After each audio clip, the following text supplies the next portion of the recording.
සියලු දෙනාටම සුබ උදෑසනක්. මේ අවස්ථාවට සහභාගී වන ග්‍රාමීය සංවර්ධන සමාජ ආරක්ෂණ සහ ප්‍රජා සහාය බල ගැනීමේ නියෝජ්‍ය අමාත්‍ය වසන්ත පියතිස්ස මහතාගෙන් අවසරයි. අපේ අමාත්‍යාංශයේ ලේකම්තුමනි අතිරේක ලේකම්තුමීලා දෙපළ විශේෂයෙන්ම සමුද්‍රී සංවර්ධන දෙපාර්තමේන්තුවේ අධ්‍යක්ෂ ජනරාල්තුමා ප්‍රමුඛ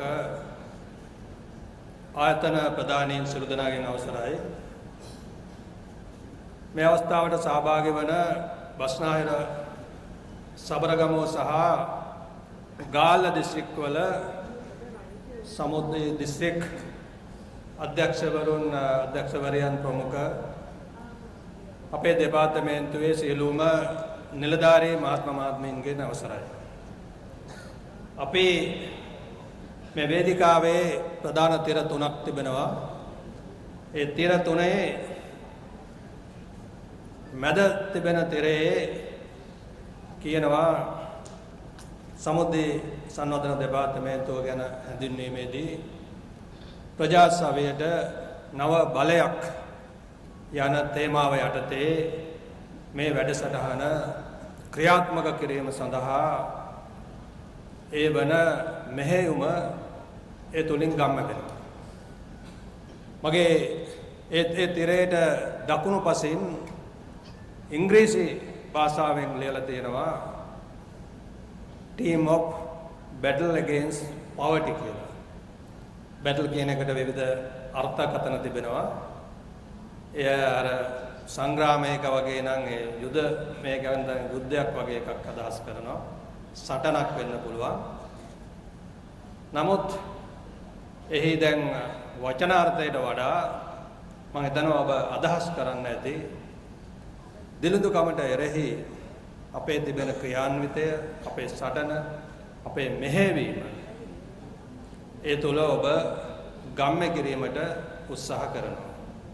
මම දන්නේ මගේ මේ වන්පසින් තියෙන තිරයට ආත්පසින්ම වෙනස් සාමාන්‍ය අර්ථයක් අපේ දෙපාර්තමේන්තුව ගැන ලබා දීම සඳහා තමයි සරසලා තිබෙන්නේ.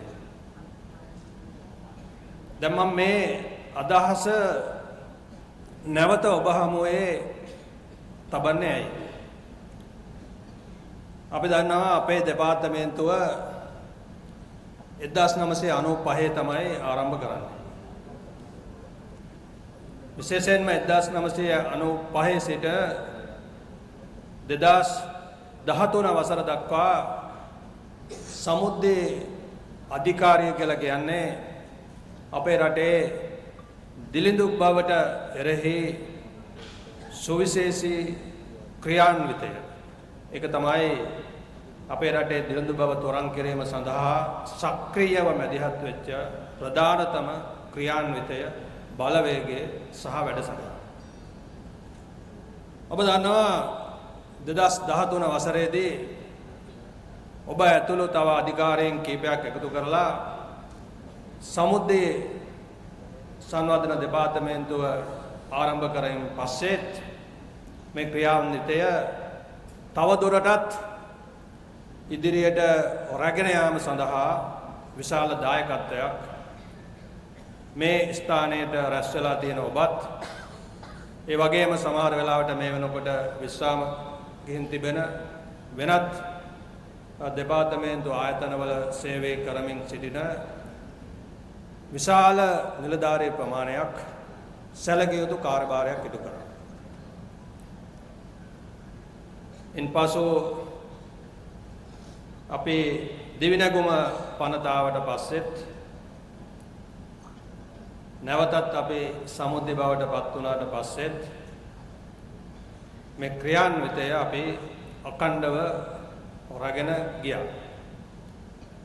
නමුත් 2023 වසරේදී එවකට පැවති රජය විසින් අස්සසුම වැඩසටහන හඳුන්වා දීලා විශේෂයෙන්ම සුබ සාධන වැඩ කටයුතු සමුද්‍රී දෙපාර්තමේන්තුවෙන් ඉවත් කිරීමත් සමග අපේ වැඩසටහනේ දිශානතිය සහ කාර්යභාරය සැලකිය යුතු අභියෝගයකටත් වෙනසකටත් භාජනය වුණා. මේ සියල්ල ඔබ දන්නවා වුණත් ඔබ සියලු දෙනාම මේ යථාර්ථයේ තේරුම් ගත යුතුවක් තිබෙනවා. මම ඊට කලිනුත් අවස්ථා කීපයකදීම කියලා තියෙනවා අපි ඉන්නේ 1990 දශකයේ මැද භාගයේ නෙමෙයි. දැන් දශක 3ක් ගෙවිලා තියෙනවා. මේ දශක 3 තුල අපේ රටේ සමාජය වෙනස් වෙලා තිබෙනවා. දිලිඳු භවයේ ස්වභාවයන් වෙනස් වෙලා තියෙනවා. ප්‍රමාණයත් වෙනස් වෙලා තිබෙනවා. ලෝකය නව තාක්ෂණය හොයාගෙන තිබෙනවා. නව සංවර්ධන මාදිලින් හොයාගෙන තිබෙනවා. මේවා ග්‍රහණය කරගත්තේ නැත්නම් අපේ ආයතන, අපේ දෙපාර්තමේන්තු, අපේ ක්‍රියාන්විතයන් තවදුරටත් ඉදිරියට ගෙන යාම පිළිබඳව අපි අභියෝග වලට මුහුණ දෙනවා. ඒ නිසා තමයි අපි විශේෂයෙන්ම කල්පනා කරේ අපි විශේෂයෙන්ම 2024 වර්ෂයේ සැප්තැම්බර් මාසයේ පැවති ජනාධිපතිවරණයේදීත් ඒ වගේම 24 නොවැම්බර් මාසයේ පැවතිච්ච මහමැතිවරණයෙන් පස්සෙත් අපේ රජය ආණ්ඩු බලය ලබා ගත්තට පස්සේ මෙරටේ දිලිඳු බව තරං කිරීමේ ක්‍රියාන්විතය කුමක්ද කියන එක පිළිබඳව නව විග්‍රහයකට, නව අර්ථකථනයකට, නව දිශානතියකට යොමු කිරීමේ අවශ්‍යතාවය. අපි එක යුගයක සුවිශේෂී වැඩ කොටසක් කරපු ආයතනයක්. ඒ වෙනුවෙන් කැපවෙච්ච විශාල දායකත්වයක් දක්වපු පිරිසක්. ඒ වගේම අදට අපිට වර්තමාන යුගයට ගැළපෙන විදිහට අපේ ආයතන ප්‍රතිසංස්කරණය කරගන්න අවශ්‍යයි. සංවර්ධනය කරන්න අවශ්‍යයි. නව ව්‍යුහාත්මක වෙනස්කම් අපිට අවශ්‍යයි. අපේ සම්පූර්ණ රාජ්‍ය දේහෙම ව්‍යුහාත්මක වෙනසකින් තොරව අපට අද ජනතාව අපේක්ෂා කරන ජනතා අභිලාෂයන් ඒ විදිහටම ඉටු කරගන්න බෑ. ඒ නිසා අපි හැමෝම ඒ ව්‍යුහාත්මක වෙනසට සූදානම් වීම අවශ්‍යයි. මම හිතනවා ගත වෙච්ච මාස 18කට ආසන්න කාලය පුරා අපි මෙන්න මේ ව්‍යුහාත්මක වෙනස මේ දෙපාර්තමේන්තුවේ විතරක් නෙමෙයි සමස්ත රාජ්‍ය සේවයම වෙනස් කිරීම සඳහා සැලකිය යුතු මැදිහත් වීමක්, සැලකිය යුතු උත්සාහයන් දරමින් සිටිනවා. ඒ නිසා තවදුරටත් අපේ මේ මාතෘකාවට ආවොත් අපේ රටේ දිලිඳු බව තරං කිරීම කියලා කියන එක හුදෙක් එක ආයතනයක, එක දෙපාර්තමේන්තුවක, එක අමාත්‍යාංශයක විතරක් කාර්යභාරයක් නෙවෙයි. අපේ ජනතාවට ඉදිරිපත් කරපු ඒ වගේම වර්තමාන රජයේ ප්‍රතිපත්ති ප්‍රකාශය වන පොහොසත් රටක්, ලස්සන ජීවිතයක් ප්‍රතිපත්ති ප්‍රකාශය අපි සඳහන් කරා ප්‍රධාන මූලධර්ම කීපයක්. ඒ මූලධර්ම වල අපිට ඉතාමත් වැදගත් එක් මූලධර්මයක් තමයි සමාජ සහයෝගීතාවය. social solidarity.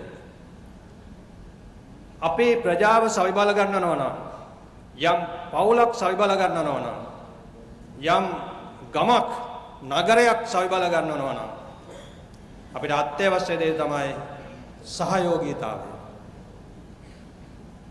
එකිනෙකා අතර අන්‍යෝන්‍ය සහයෝගයෙන් තොරව, අන්‍යෝන්‍ය හුවමාරු කර ගැනීමකින් තොරව ජනතාව තුළ සහයෝගීතාවය වර්ධනය කිරීමකින් තොරව අපට පුජ්‍යලයක්, පවුලක්, ප්‍රජාවක්, ගමක්, නගරයක්, රටක් සවිබල ගැනීමට නොහැකි. ඒ නිසා තමයි අපි හඳුන්වා දුන්නේ අලුත් යාන්ත්‍රණයක්. මම ඒක කියන්නේ බොහෝ වෙලාවට මම දැක්ක පහුගිය මාස කිහිපේ සමහර වැඩසටහන්, සමහර ආයතන, සමහර දෙපාර්තමේන්තු, සමහර අමාත්‍යාංශ හුදකලා විදිහට දකින්නත් හුදකලාව කටයුතු කරන්න උත්සාහ කරනවා. ගමේ සංවර්ධනය සඳහා ඉන්න ගාම නිලධාරිය වැඩ කරන්න එක විදිහකට. උපනිෂ තව විදිහකට. සමුද්ද සංවර්ධන නිලධාරිය තව විදිහකට. පෞල් සෞඛ්‍ය නිලධාරිය තවත් විදිහකට. ආර්ථික සංවර්ධන නිලධාරිය තවත් විදිහකට. මේ මහවැලි සංවර්ධන නිලධාරියන් තවත් විදිහකට. මේ අය තම තමන්ගේ රේකීය දෙපාර්තමේන්තු වල රේකීය අමාත්‍යාංශවල වෙනම වැඩ කරමින් සිටියා. අඩුම වශයෙන් ගමේ සංවර්ධනය වෙනුවෙන් ඉන්න අපේ ක්ෂේත්‍ර නිලධාරීන්වත් සාමූහිකව එකතු වෙලා අර ප්‍රජාව අතර සාමූහිකත්වයේ සොලිඩරිටි ගොඩනගන්න කලින් වැඩ කරන්නට අපි සූදානම් වෙමු අවශ්‍යයි. ඒ නිසා තමයි ප්‍රජා සංවර්ධන සභාවේදී අපි සියලු ක්ෂේත්‍ර නිලධාරීන් ඒ ප්‍රජා සංවර්ධන සභාවේ කාරක සභාවට ඇතුළත් කරේ. සමුද්ද සංවර්ධන නිලධාරීනුත්, ග්‍රාම නිලධාරීන්, උපනිෂ අනිකුත් ක්ෂේත්‍ර නිලධාරීන් ඒ ග්‍රාම නිලධාරී වසමට අනුයුක්ත කර සිටින ඒ වගේම අපි අලුතෙන් පත් කරනු ලැබූ ප්‍රජා සවිබල ගැනීමේ නිලධාරීන්. නමුත් මම දැකපු දේ තමයි අපි මේ වැඩසටහන් නිවරදිව තේරුම් නොගැනීම. මම දැක්ක සමහර විවේචන තිබුණා විශේෂයෙන්ම සමුද්දේ නිලධාරීන්ගෙන්, සමුද්දේ දෙපාර්තමේන්තුවේ වැඩ කරන අයගෙන්. මම හිතන්නේ එක පැත්තකින් සාධාරණයි. ඒගොල්ලන්ට පේනවා මේ වෙන වැඩක් යනවා මේ අපේ නිකන් අමතක කළාද වගේ කියලා. සහයෝගය ගොඩනගන්න අපි යම් යාන්ත්‍රණයක් හැදුවට සහයෝගීව වැඩ කරන්න අවශ්‍ය ක්‍රියාන්විතයක් අපි මෙහෙව ගැනීමත් අවශ්‍යයි. ඒ නිසා තමයි අර හුදකලා විවේචන මතුවෙන්නේ. අපි ඒව වළක්වා ගැනීම සඳහා කටයුතු කිරීම අවශ්‍යයි. ඒ නිසා සහයෝගීතාවය අවශ්‍යයි. අප තුලමත් අප සමග වැඩ කරන අනිකුත් සමානයෙන් ඒ කියන්නේ අනිකුත් නිලධාරීන් අතරත් ඒ වගේම අපේ ප්‍රතිලාභීන් වන ප්‍රජා කණ්ඩායම් තුලත් ඒ සඳහා අපි දක්වන උත්සාහය තුල තමයි අපේ කාර්යයක් තරම් සාර්ථකද කියන එක පිළිබඳව අපට යම් මිනුමක් ඇගයීමක් ලබා ගැනීමට හැකියාවක් ලැබෙනවා. ඊළඟ එක තමයි අපි කිව්වා දැන් අපි මෙතන නිතරම කතා කරන දෙවෙනි මූලධර්මය තමයි සවිබල ගැනීම කියන එක. නිරන්තරයෙන් මේ වේදිකාවෙත් මම හිතන්නේ පසුගිය අවුරුදු කිහිපෙත් මාස කිහිපෙත් අපි වැඩියෙන්ම කතා කරපු වචනයක් තමයි සවිබල ගැනීම. විශේෂයෙන්ම 2023 එවකට පැවතිච්ච රජය අස්සසම වැඩසටහන ආරම්භ කිරීමත් එක්ක සමුද්දේ දෙපාර්තමේන්තුවට ලබා දීලා තිබෙන කාර්යභාරයේ මැන්ඩේට් එක තමයි ඒ අඩු ආදායම්ලාභී ප්‍රජාව සවිබල ගැනීමේ කාර්යභාරය. ඒක තමයි අත්තටම 2023 පවර්ලා තියෙන්නේ. ඒ කාර්යභාරය තමයි තාමත් අපිට තිබෙන්නේ. හැබැයි සවිබල ගැනීම කියන එක සරල නෑ. මතු පිටින් බලලා තේරුම් ගන්නත් බෑ. කුඩා ක්‍රියාකාරම් වලින් ජයග්‍රහණ අත්පත් කරගන්නත් පහසු කාර්යයක් නෙවෙයි. ගමකට ගිහිල්ලා ගයක් හදනවා වගේ පාරක් තෝරගෙන පාරට කොන්ක්‍රීට් දානවා, තාර දානවා වගේ මහා පාරකට බස් එකක් ගෙනත් දානවා වගේ නෙමෙයි. යම් පවුලක් යම් ප්‍රජාවක් සවිබල ගන්නවා කියලා කියන්නේ. එවැනි භෞතිකමය කාරණා වලින් මනින්නත් බෑ. භෞතිකමය දේවල් වලින් අපිට ජයග්‍රහණ අත්පත් කරගන්නත් බෑ. ඒ නිසා මේ සමාජීය කාරණා පුළුල් අර්ථයෙන් තේරුම් කරගන්න ඕන, පුළුල් අර්ථයෙන් විග්‍රහ කරගන්න ඕන. ඒ වගේම ඉතා පුළුල් දැක්මක් සහිතව මේ සවිබල ගැනීම සඳහා ප්‍රජාව මෙහෙයවීමට අපට හැකියාවක් ලැබෙන්නත් අවශ්‍යයි. ඒ නිසා අද දවසේ අපට තිබෙන කාර්යභාරය ඉටු කිරීම සඳහා අපේ දෙපාර්තමේන්තුව අපි සංවර්ධනය කරගන්න ඕන, දියුණු කරගන්න ඕන, ඒකට ගැළපෙන විදිහට අපි වෙනස් කරගන්න ඕන අවශ්‍යතාවයක් තිබෙනවා. ඒ වෙනුවෙන් තමයි අපි සමුද්‍රය සංවර්ධන දෙපාර්තමේන්තුවත් සමග තිබෙන සාකච්ඡාව විශේෂයෙන්ම අපේ රටේ අඩු ආදායම්ලාභී සහ දිලිඳු, ඒ කියන්නේ අඩු ආදායම්ලාභී නම් ආර්ථික වශයෙන් දිලිඳු, එහෙම නැත්නම් සමාජීය මානසික වශයෙන් දිලිඳු මේ ප්‍රජාව සවිබල ගැනීම සඳහා වූ අපේ වැඩපිළිවෙල සරල නැහැ. මම දැක්කා විශේෂයෙන්ම ලෝක බැංකුව සහ ආසියානු සංවර්ධන අරමුදලේ ෆෝමැට් එකක් තියෙනවා. පෞ සංවර්ධන සැලැස්මක් හදනවා. මම කීපයක් බැලුවා ඇත්තටම.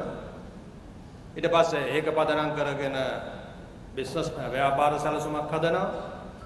ඒ සැලසුම ක්‍රියාත්මක කිරීම සඳහා අපේ වූ මෙහෙයවීමක් තිබෙනවා. සංකල්පීය වශයෙන් සහ න්‍යායාත්මකව ඒක හරියි. නමුත් ප්‍රායෝගිකව අපි ඒ වෙනුවෙන් කොතරම් දුරට කැප වුණාද, කැප වෙනවද කියන එක තාම වැදගත්. අපි කොහොමද ප්‍රජාවක ඒ ප්‍රජාවේ මූලික සමාජ ඒකකයේ වෙන පවුල කියන එක තේරුම් ගන්න. එහි සමාජිකයන්ගේ විභවතාවයන් කොහොමද තේරුම් ගන්නේ? ඒ පවුලේ තියෙන අන්තර් සම්බන්ධතා, අන්තර් ක්‍රියා කොහොමද තේරුම් ගන්නේ? ඒ පවුලේ තිබෙන මානව සම්පත, හියුමන් කැපිටල් එක කොහොමද තේරුම් ගන්නේ? ඒ පවුල හා තිබෙන සමාජ ප්‍රාග්ධනය, සෝෂල් කැපිටල් එක අපි කොහොමද තේරුම් ගන්නේ? ඒ පවුලේ තිබෙන ආර්ථික ප්‍රාග්ධනය අපි කොහොමද තේරුම් ගන්නේ? එවැනි විශ්ලේෂණයකින් තොරව අපිට එහෙම පවුලක් නගා සිටවන්න බෑ. සරලව අර ෆෝමැට් එක පෙරවුවට ඊටමත් සරලව අපි 1,50,000ක් දුන්නට, ණයක් දුන්නට අපි මනෝ සමාජීය පැත්තට වැඩිපුර නම්බර් එකක් දාලා නම්බර් එක පෙන්නුවට සයිබල ගන්නෙන්නේ නැහැ.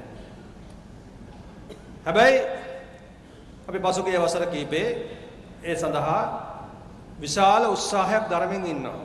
ඒ පිළිබඳව අපිට ඔබ කෙරේ විශාල ගෞරවයක්, ඇගීමක් තිබෙනවා. මොකද අපි දන්නවා ඉතාමත් දුෂ්කර තත්ත්වයන් යටතේ ගම්මානවල ග්‍රාම සේවා වසන්වල ක්ෂේත්‍ර කටයුතු කරමින්, ඒ වගේම බැංකුවලට අනුයුක්තව මැදිහත් වෙමින් මේ කාර්යය අර කලින් කිව්වා වගේ මේ වේදිකාවල ඉඳගෙන, එහෙම නැත්නම් සීත කාමරවල ඉඳගෙන කියනවා වගේ සරල නෑ කියන එක මම නම් අත්දැකීමෙන්ම දන්නවා. මොකද මගේ පළවෙනිම රැකියාව උනේ සමාජ සජීවීකාරකයෙක් විදිහට වැඩ කරන එක. මම මාස 11ක් වැඩ කරා හම්බන්තොට දිස්ත්‍රික්කයේ. ඉතාමත් දුෂ්කර සූර්යව ප්‍රාදේශීය ලේකම් කොට්ටාසේ ගමකට ගිහිල්ලා එවකට තිබුණා සමාජ නියාමක වැඩසටහන කියලා නෝරත් ආධාරය යටතේ වැඩසටහන. ඉතින් මට තිබුණේ සමාජ නියාමක වැඩසටහන, සමාජ සජීවීකරණය. එහි දුෂ්කරතාවය පිළිබඳව, එහි ජීවිතය පිළිබඳව මට අවබෝධයක් තිබුණා. ජනතාවගේ ස්වභාවයන්, ඔවුන් විඳින අනේක විද දුක් කම්කටොළු, ඔවුන් සමග කටයුතු කිරීමේදී ඔවුන්ගෙන් අහන ලැබෙන හැම දෙයක්ම අසා සිටීම, ඒ සියල්ලට අපිට පිළිතුරු දෙන්නට නොහැකි වීමෙන් අපි පත්වන කනස්සල්ල පිළිබඳව මම ඉතා හොඳින් දන්නවා. ඒ සියල්ල ඉවසා දරා ඔබ ඔවුන් සමග මේ ක්‍රියාන්විතයේ මෙහෙයවමින් සිටීම ඉතාමත් සුවිශේෂයි. ඒ නිසා වර්තමානයේ ප්‍රජා සවිබල ගැනීමේ ක්‍රියාවලියේදී සමුද්‍රි සංවර්ධන දෙපාර්තමේන්තුවේ සේවය කරන ඔබ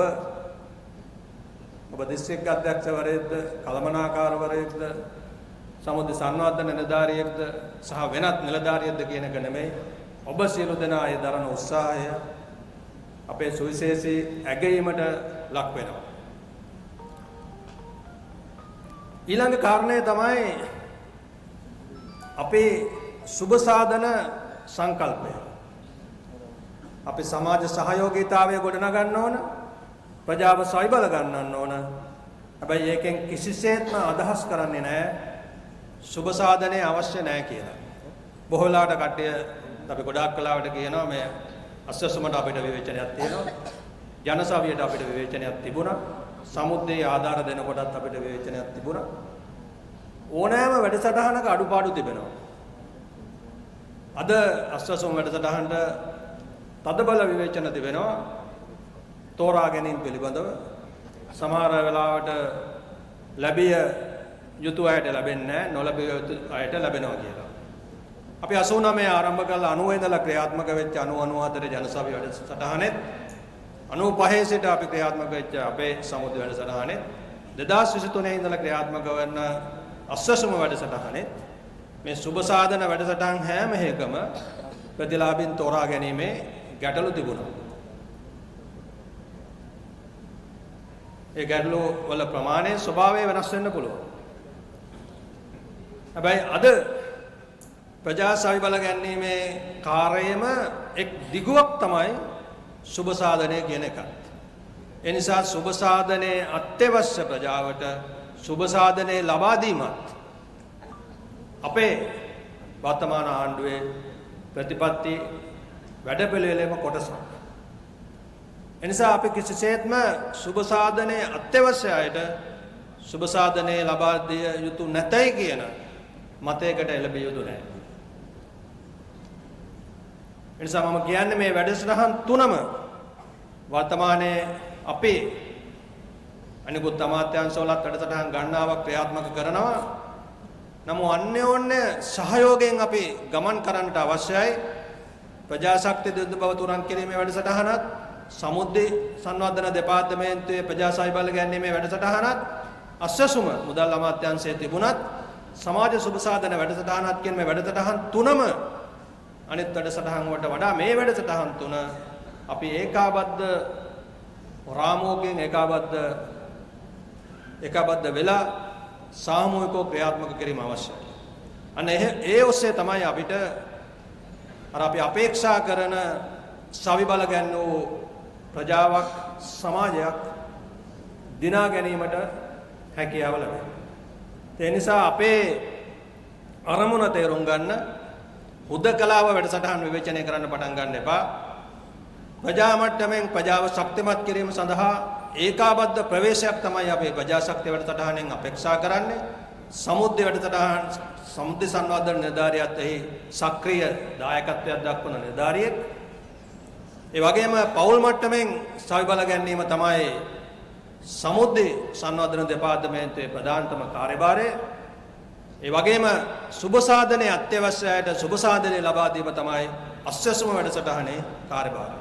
එනිසා මේ වැඩසටහන් තුන එකක් වශයෙන් අනෙක් එකට අන්‍යෝන්‍ය වශයෙන් සහයෝගයක් දක්වනවා මිසක් එකක් අනෙකට අභියෝගයක් වෙන්නේ නැහැ. එනිසා මේ වැඩසටහන් ත්‍රිත්වයම අපි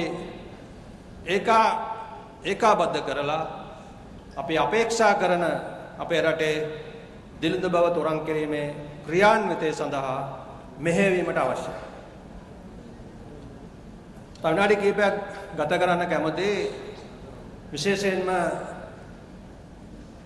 අපිට අපේ දෙපාර්තමේන්තුවට සුවිශේෂී වූ කාරණා කීපයක් කතා කරන්න. එකක් තමයි අපි විවුර්තව කතා කරන්න ඕන අපේ දෙපාර්තමේන්තුවට දශක ගණනාවක් තිස්සේ තිබුණු විවේචනයක් තිබෙනවා. මේ විවේචනවල සමහර වෙලාවට පදනමක් තියෙනවා, සමහර වෙලාවට පදනම් විරහිත දේවලුත් තිබෙනවා. ඒ විවේචන අවම කර ගැනීම, ඒවා නැති කර ගැනීම අපේම කාර්යභාරයක්. ඒ නිසා විශේෂයෙන්ම වර්තමාන රජය මූල්‍ය විනය පිළිබඳව ප්‍රමුඛතාවය ලබා දීලා කටයුතු කරනවා.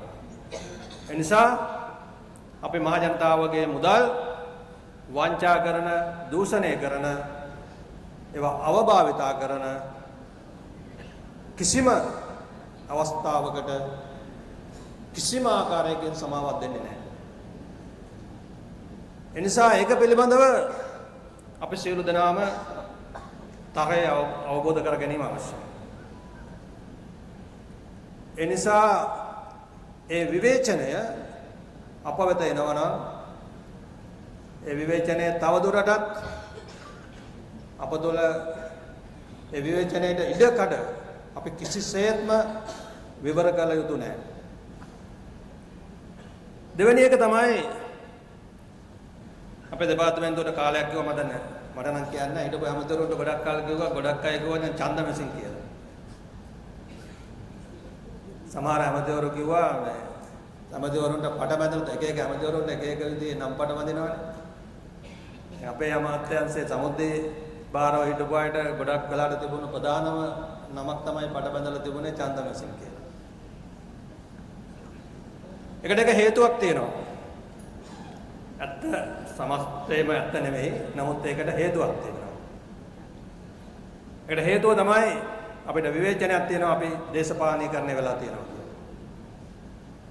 අප දකින්න ඇති පහුගිය මාස 18කට ආසන්න කාලය පුරා අපි කිසි ලෙසකින්වත් දේශපාලනයේ මේ වැඩසටහන තුළට කැඳවගෙන ආවේ නැහැ. හැබැයි අපි අදටත් දකිනවා, මම පහුගිය කාලෙත් දැක්ක තැන් වල සමහර දේශපාලන සෙවණැලි මතුවෙන්න උත්සාහ කරමින් ඉන්නවා. ඒ ගැනත් ඒ සම්බන්ධයෙන් කටයුතු කරපු අයට මම මතක් කරන්න කැමතියි, ඒ යුගයේ අවසానයි. ඒ යුගයේ අවසానයි මේ වර්තමාන යුගයේ තේරුම් ගන්න. ජනතා අභිලාෂයන් තේරුම් ගන්න. මම හිතනවා මේ දෙපාර්තමේන්තුවේ ඉන්න සියලුම දෙනා 23000කට ආසන්න ප්‍රමාණයක් අපේ ඉන්නවා. අති බහුතරයක් සමුද්‍ර සංවර්ධන නිලධාරීන්. පරිදන්නේ 10000ක් විතරනේ. ඒතකොට සියලු දෙනාම මේ යථාර්ථයේ තේරුම් අරන් වැඩ කරොත් අපිට අපේ දෙපාර්තමේන්තුව ඉහළටම උසවා තැබීමට හැකියාවක් ලැබෙනවා. අපි වැඩ කරන ආයතනය ගෞරවනීය තැනක් වුණොත් අපේ රැකියාවත් ගෞරවනීය රැකියාවක් බවට පරිවර්තනය වෙනවා. එනිසා අපි අපේ ආයතනය ගෞරවනීය දෙපාර්තමේන්තුවක් බවට පත් කර ගන්න අවශ්‍යයි. ඒ වගකීම තියෙන්නේ අප වෙත. මාද ඇතුළු අපේ නියෝජ්‍යවතුමා, අමාත්‍යාංශ ලේකම්තුමා, අතිරේක ලේකම්වරු, අධ්‍යක්ෂ ජනරාල්තුමා, ප්‍රමුඛ සියලුම අධ්‍යක්ෂවරු, නියෝජ්‍ය අධ්‍යක්ෂවරු, කළමනාකරු, සමුද්‍ර සංවර්ධන නිලධාරීන්, අනිකුත් සහාය දක්වන මේ සියලු දෙනාගේම උරමතට අපි ඒක පවරා ගන්නවා. අපේ දෙපාර්තමේන්තුව අපි ගෞරවනීය දෙපාර්තමේන්තුවක් බවට පත් කරමු. අපි අපේ දෙපාර්තමේන්තුව කාර්යක්ෂම සක්‍රියම දෙපාර්තමේන්තුව බවට පත් කරමු. සමාජයේ තියෙන විවේචන පසකලා නැවත එවැනි විවේචනයක් ඇති නොවෙන්න කටයුතු කරමු. ඒකේ වගකීම තියෙන්නේ අපට. ඒ නිසා මම හිතනවා සියලු දෙනා මේ පණිවිඩය නිසි ලෙස අවබෝධ කරගනී කියලා. ඊළඟට ඔබටම සුවිශේෂ වූ ගැටලු ප්‍රමාණයක් තියෙන බවත් අපි දන්නවා. ඒ ගැටලු පළමුවෙන්ම කියන්න ඕන අපි ආවට පස්සේ හදපු ගැටලු එකක්වත් නැහැ. හැබැයි 95 හැදිච්ච ගැටලු විශේෂයෙන්ම 95ටත් වඩා 2013 හැදිච්ච ගැටලු රාශියක් තිබෙනවා. උසස් වීම පිළිබඳ ගැටලු තියෙනවා. මුල් සේවාව පිළිබඳ ප්‍රශ්න තියෙනවා. නව සේවාව පිළිබඳ ප්‍රශ්න තියෙනවා. විශ්‍රාම වැටුප් පිළිබඳ ප්‍රශ්න තියෙනවා. විශ්‍රාම ගත්තට පස්සෙත් විශ්‍රාම වැටුප ලබා ගැනීම සඳහා ප්‍රමාද වීම පිළිබඳ ගැටලු තියෙනවා. වැටුප් පිළිබඳ ගැටලු තියෙනවා. දීමනා පිළිබඳ ගැටලු තියෙනවා. මේවා වසර නෙමෙයි සමහරට දශක ගණනාවක් තිස්සේ පටලලා නූල් පොලේ වගේ ලියා ගන්න බැරුව තිබුණු ගැටලු. අපේ නව අධ්‍යක්ෂ ජනරාල්තුමා ඒකම ලේකම්තුමා අතිරේක ලේකම්වරුන්ගේ උපදෙස් පරිදි අපේ ආයතන ප්‍රධානී විශාල උත්සාහයක් දරනවා මේ ගැටලු විසඳීම සඳහා. සමහරලාට මම දැක්ක සමහර සමාජ මාධ්‍යවලම සමහරම අපේම අය ලියලා තිබුණා. අපේම කියලා කියන්නේ අපේ නිලධාරීන් නිසා. හැබැයි මේ ගැටලු තමන්ම දන්නවා අය කවුද හැදුවේ කොහොමද හැදුනේ කියලා. නිකන් දැන් හැදුනා වගේ කියන ඒවා මම අහලා තියෙනවා. අපේ රජයක් විදිහට අපේ දිශානති අපේ ප්‍රතිපත්තිය තමයි අපේ රටේ රාජ්‍ය සේවය ශක්තිමත් කළ යුතුයි කියන්නේ. අපි ඒ තීරණය අරන් තිබෙනවා. අපේ රටේ ලක්ෂ 14ක කාඩ් එකක් ගැන අපි කිව්වට ඔබ දන්නවා වසර ගණනාවකින් බඳවා නොගැනීම නිසා දසලක්ෂ ගණනකට රාජ්‍ය සේවයේ නිලධාරීන් අඩු වෙලා තිබෙනවා. අඩු වෙලා තිබුණා. එහි ප්‍රතිඵලයක් විදිහට තමයි සමුද්‍ර සංවර්ධන නිලධාරීන් හරි සමුද්‍ර කළමනාකරුවන් හරි බඳවා නොගෙන විශාල පුරප්පාඩු ප්‍රමාණයක් තිබෙනවා. දැන් අපිට මොකද්ද කරන්න පුළුවන්? අපි ක්‍රමයෙන් අත්‍යවශ්‍ය සේවාවන් සඳහා බඳවා ගැනීම ආරම්භ කළා තියෙනවා. පසුගිය වසර එකමාරක කාලය තුල 1,27,000කට ආසන්න ප්‍රමාණයක් රාජ්‍ය සේවයට බඳවා ගැනීම සඳහා අපි අනුමත කරලා තියෙනවා. ඒ බඳවා ගැනීම මේ වෙනකොට යනවා. හැබැයි ඔබ අහයි අපේ සමුද්‍ර දෙපාර්තමේන්තුවට අලුතෙන් බඳවාගෙන නැහැ කියලා. ඒක ඇත්ත. ඒ නිසා තමයි මම කිව්වේ අපේ දෙපාර්තමේන්තුවේ කාර්යභාරය අපි දැන් ඉන්නේ 2026 95ට 2013ට නෙමෙයි 2026 ඉඳලා 2030ට 35ට 40ට සැලසුම් කරලා අපි ව්‍යුහගත කරන්න අවශ්‍යයි. ඒ ව්‍යුහගත කිරීමේ ක්‍රියාවලිය තුළ තමයි අපේ දෙපාර්තමේන්තුවේ පුරප්පාඩු අපි පුරවාගත යුත්තේ. ඒ වගේම තමයි අපි දන්නවා අපේ රටේ රාජ්‍ය සේවකයන්ගේ වැටුප් පිළිබඳව වැඩි වෙන ජීවන වියදමට සාපේක්ෂව වැටුප් වැඩිවීමක් සිදු වෙලා තිබුණේ නැහැ. ඒ පිළිබඳව වෘත්තීය සංගම් වල විශාල අරගල තිබුණා වසර ගණනාවකට කලින්. නමුත් ඒ ඔක්කොම නිහඬ වෙලා තිබුණේ.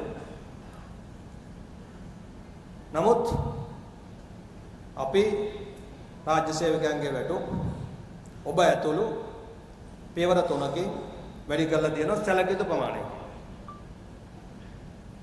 2027 ජනවාරිත් ඔබට ලැබීමට නියමිතයි. 26 ජනවාරි ලැබුණා. 25 ලැබුණා. ඒ රාජ්‍ය සේවයට බඳවා ගැනීම වගේම ඒ මානව සම්පතට අවශ්‍ය පහසුකම් සැලසීමත් අපි රජයක් විදිහට ඉටු කරමින් තිබෙනවා. ඒ වගේම තමයි මම දන්නවා සමුද්‍රේ විශේෂයෙන්ම සංවර්ධන නිලධාරීන්ගේ කාර්යාල දීමනා පිළිබඳව ප්‍රවාහන දීමනා පිළිබඳව මේ සියල්ල අපි පසුගිය මාස කිහිපයේදී වැඩි කරලා තියෙනවා. තවත් විශේෂයෙන්ම උසස් වීම පරිපාටියක් අපි හදලා තියෙනවා. නමුත් අපි බලාපොරොත්තු වුණාට වඩා වැඩි කාලයක් ගියා. මේ වෙනකොට අපිට මගේ හිතෙන්නේ කළමනාකරණ සේවා දෙපාර්තමේන්තුවේ අනුමැතිය අපිට ලැබිලා තියෙනවා. අපේ රාජ්‍ය සේවා කොමිෂන් සභාවේ අනුමැතිය ලැබුණු විගස ඒ උසස් වීම සඳහා අවශ්‍ය විභාග පවත්වනවා.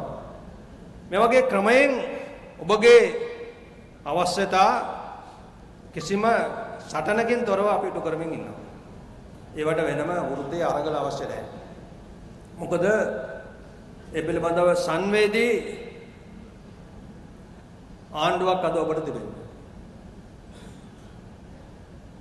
නිසා දැන් අද වර්තමානයේ අපේ ඊටාම වැදගත් කාර්යභාරය තමයි නිසා අපේ දෙපාර්තමේන්තුව අපට පැවරී තිබෙන කාර්යභාරය සහ අප විසින්ම පවරා ගත යුතු කාර්යභාරයකුත් තියෙනවා. ඒ කාර්යභාරය නිසිලස ඉටු කිරීම සඳහා සක්‍රීය ශක්තිමත් දෙපාර්තමේන්තුවක් බවට පරිවර්තනය කර ගැනීම. අනේ පණිවිඩය ඔබට ලබා දීම සඳහා තමයි අපි කල්පනා කරේ ලංකාවේ දිස්ත්‍රික්ක 25ම විසිරී සිටින අපි 23000ක කාඩ් එකක් තිබුණාට මට අතිරේක ලේකම්තුමයාත් අධ්‍යක්ෂ ජනතාවතුමාත් කිව්වා 21000 ගානක පිරිසක් මේ වෙනකොට අපේ දෙපාර්තමේන්තුව ගන්න විශාල සේවක සංඛ්‍යාවක්. අපි මේ සියලු දෙනා මේ ක්‍රියාන්විතයට දායක කරගන්න ඕන. ඒ නිසා අපි අදින් මේ ආරම්භ කරා දිස්ත්‍රික් 6ක ඔබ සමග මේ අදහස් බෙදා ගන්න. අපි ඉදිරි දින කිහිපය තුළ සෑම දිස්ත්‍රික්කයකම ඉන්න සමුද්‍ර සංවර්ධන දෙපාර්තමේන්තුවේ නිලධාරීන් හමු වෙලා මේ විදිහට මේ අදහස් ඕන්නත සම්ප්‍රේෂණය කරලා අද තියෙන අපේ වගකීම තේරුම්ගෙන ඉදිරියට අපේ දෙපාර්තමේන්තුව මීටත් වඩා ශක්තිමත් දෙපාර්තමේන්තුවක් බවට පත් කර ගැනීමේ ක්‍රියාන්විතයට දායක වෙනවා.